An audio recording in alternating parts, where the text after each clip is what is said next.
Welcome back to the channel. Today we're going to talk about a surgery I had done on my wrist here, and it was exactly 4 months ago. And we're going to talk about my physiotherapy that I had done and the progress that I've had with it. Apparently today, when I went to see my physiotherapist, she says I graduated, which means I have a full range of motion, and the strength is coming back too. So for the first off, I'll show you a video I did when I was on my way to get the surgery done. Well, we left the house this morning at 4:45. We have a 2-hour drive to the hospital. I'm going for surgery today. I'm having my wrist operated on, this one here, left. For about 13 years, I've been having pain in it, and it's the result of cartilage is gone in between a couple wrist bones. So I'm having a procedure called LRTI, which is a ligament reconstruction and a trapezium, I can't pronounce the word anyway, but they're going to remove my trapezium, little bone, and hopefully the pain will go away. It's a long recovery, be about 4 to 6 months, so we'll have to hope that it works out.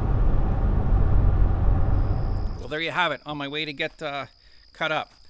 So the next video I'm going to show you is one I recorded about 2 weeks after I actually had the surgery done.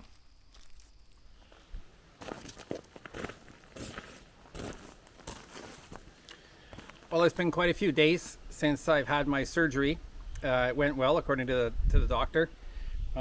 It's been pretty sore. I got some morphine and Tylenol to help take the edge off things. And it's a waiting game. A couple days I get this cast changed for another one that's going to be on for a month. So we'll get used to seeing this for a little bit yet. So how did it happen? I think there's some suggestion that it's genetic. I have thin cartilage between two wrist bones. Seems like a bit of a stretch, but given my career choices over the last 30-40 years, I'm sure it had something to do with it. Everything's been heavy work. I worked doing concrete restoration for many years. That involved a lot of jackhammers and hammering.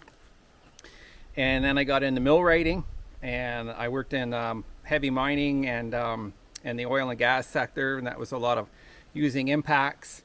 And then I got into doing sculptural artwork and blacksmithing, and that definitely put a further pounding on my wrist.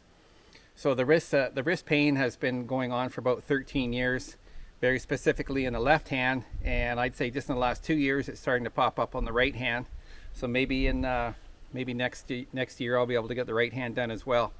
Just have to see how things progress.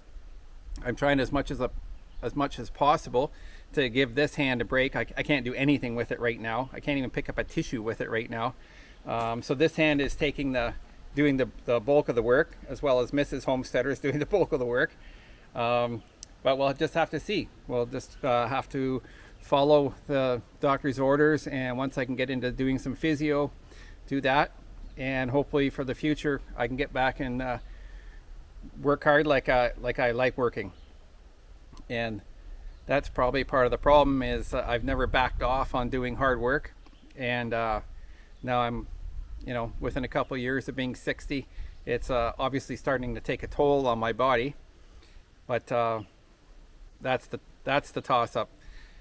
Many years ago, in the medieval ages, guys that worked like me, you might make it to 40. You definitely wouldn't make it to 50. Now here I am, 58, so I think I'm doing all right. But we're just going to have to nurse it along. And I got lots of work to do on the homestead here, and getting it converted to where we like. And it's going to take a lot of work, but you can only do what you can do. So if you're thinking about getting into these heavy trades, everybody always says right now there's nothing wrong with getting a trade. There definitely isn't anything wrong with getting a trade, but later in life there's not too many tradesmen I know that don't live without some kind of long-term repetitive strain injuries and back problems, but maybe it's just a part of getting old, and that is the goal, I guess, to get old, not to expire early. So yeah, we'll just keep working at it, and we'll see how it turns out. So now for a description of what the surgery was, let's go talk to Dr. Homesteader and see if he can fill us in a little bit more on what exactly was involved in this LRTI surgery. Thank you for that kind introduction, Mr. Homesteader. As a doctor, I will attempt to explain the ligament reconstruction and tendon interposition surgery that will be undertaken on the subject, Mr. Homesteader, in hopes that he may have a pain-free future. As we can see in the subject matter's x-ray, that the metacarpal and the trapezium, there are points of which there is no cartilage left. So in effect, what the surgery will do is remove the trapezium and then take a tendon from down below that's attached to here, split it, thread it through here, and create a space holder using that ligament right there where the trapezium used to be. Now if we look at this next diagram, you can see exactly what that is. So hopefully, after Mr. Homesteader heals up, he will have no more pain and no more bones to grind together.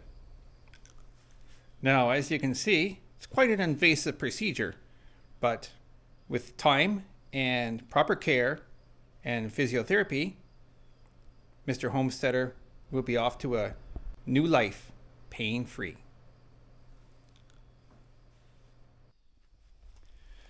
Well, there you have it. Thank you, Dr. Homesteader, for your informative view. The timing of my surgery last year was good because spring was upon us, and I didn't have to worry about getting firewood in the house, and I didn't have to worry about driving the tractor plowing the snow in the driveway. These are things that my wife, Mrs. Homesteader, can do, but I would just rather do them. So it's been 4 months since then, and they say the typical recovery rates are 4 to 6 months. 4 months if you're an office worker, 6 months if you work with your hands. I definitely work with my hands, and we're not doing too bad. The strength isn't up 100% yet. It might be like 75%. But my main goal was to be able to cock my crossbow before hunting season starts on October 1st. So we're going to give that a go today, and you can watch along and cheer if you'd like, and we'll see what happens. I have not tried it before, but since my surgery, but I do know it takes a lot of strength to cock that bow. So we'll see. Follow along.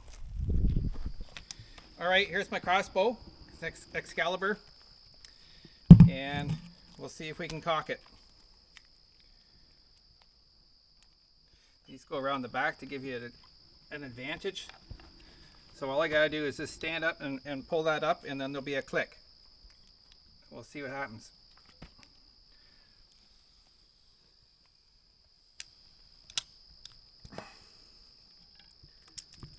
Well, it worked. Thanks to my physiotherapist and my surgeon.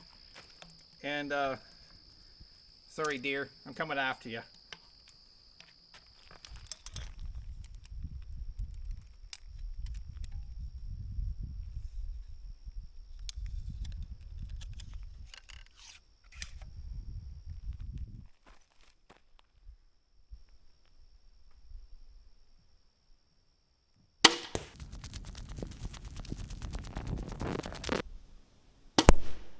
You can see here the scars that I have. Here's the first one where they dig in to get the ligament.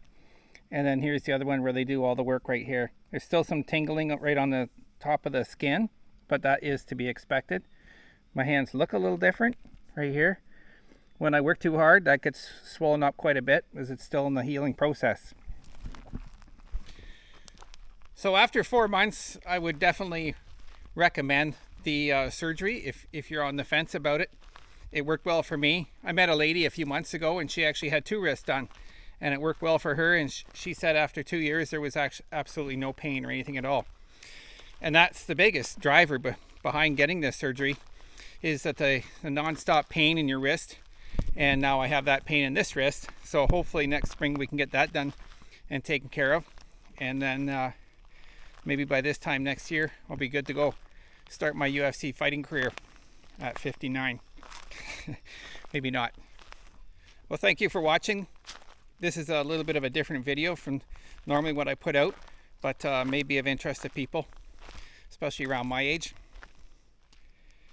Please leave any comments you have below, and I'll try to respond to all of them. And if you'd like to see some particular content on this channel, please make a suggestion below. And don't forget to like and subscribe and click that bell to be notified when my next video comes out. Thanks.